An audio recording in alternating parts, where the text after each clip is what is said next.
Yo, what's good, guys? It's Andrew from travelingguitarist.com. Today, we're going to talk to you about I'm going to talk to you about buzzing guitar cables. A lot of people want to know, can they cause buzzing? And yeah, they sure can. I think some people will say they can't, but they can. But usually, it's due to a few things. Usually, it's kind of like a grounding issue, or usually, if it's like a less expensive cable, it's a consequence of that. So I actually reached out to Yorkville and I asked one of them about it. And here's what they had to say to me. He was a guy named Ken. He said there are two main reasons why a cable can cause humming or buzz. One is bad. One is due to bad solder connections, which is a consequence of repeated usage. And what it does is it ends up creating an intermittent short, and thus a grounding issue. He also mentioned that it's an easy fix. Um, the next main reason is it could be due to a less expensive cable, which is using a stranded cable design, as he called it, and that's a shield.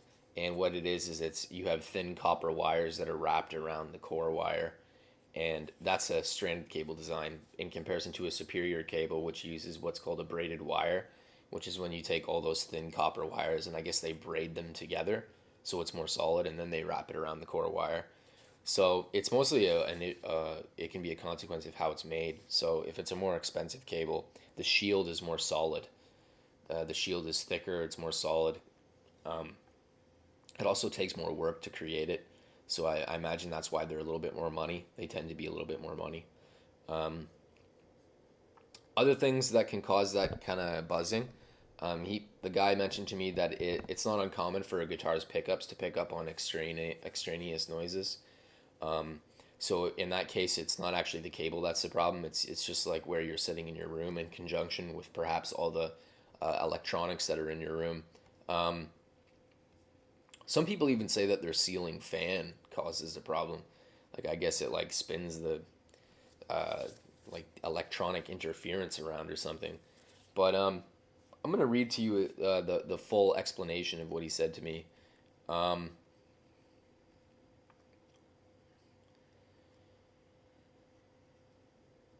So yeah, here's what he said. He said the hummer noise you may be referring to can be due to a couple of things. If it has always been there and lessens or increases depending on which way you're facing, it is most likely not the cable itself, but the pickups of your guitar reacting to 60 cycles electric hum in your house.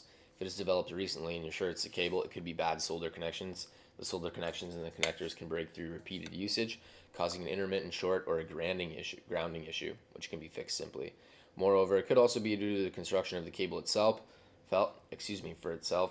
For example, depending on the type of shielding that's used in the cable's creation, does precisely what the name implies. It is a thin wire wrapped around the insulating material, which is in turn wrapped around the core wire to block the absorption and retransmission of exterior frequencies. Expensive cables. Wow, I can't talk today. Less expensive cables rely on what's called a stranded shield design, which is like a handful of hair thin copper wires wrapped around a central wire. In most cases, such a shield is more than enough. However, as you might be able to imagine, it doesn't provide a complete shield. Most expensive cables tend to use what's called a braided shield, which is like taking that handful of thin copper wires and weaving it into a braided cover over the internal wire. Clearly, this is way more effective and results in a 98% shield. So, yeah, another thing that's worth mentioning is that your body can actually be an antenna for noise and a source of buzzing. So some people find that when they touch the guitar strings, like the buzzing goes away because you're like grounding yourself and as well as the sound to the ground, which is a normal thing that happens too.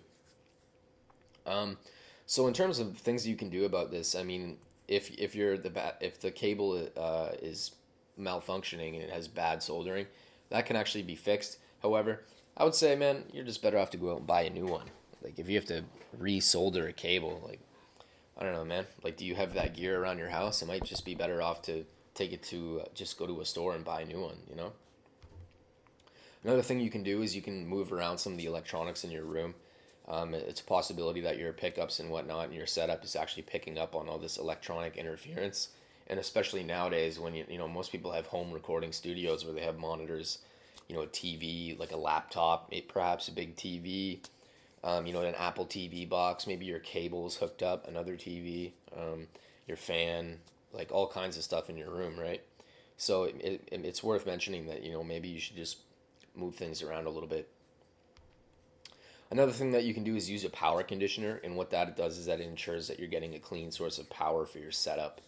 Um, uh, you can get a Furman PST8 power station, and what that does is it like uses some kind of technology to filter the power and gives good clean power for your setup.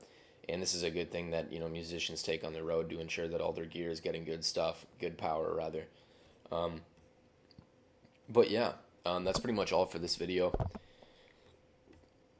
In conclusion, I would say, yeah, if you have a buzzing guitar cable, man, just get a new one. Like you could fix it, but it's probably worth more. Excuse me, it's worth your time just to get a new one. Make sure you purchase a quality cable. And I have to implore you to get one from Yorkville because I mean that guy did hook me up with some information. So get a Yorkville cable. Anyway, have a good one. Make sure you check out the next video, and I'll see you next time.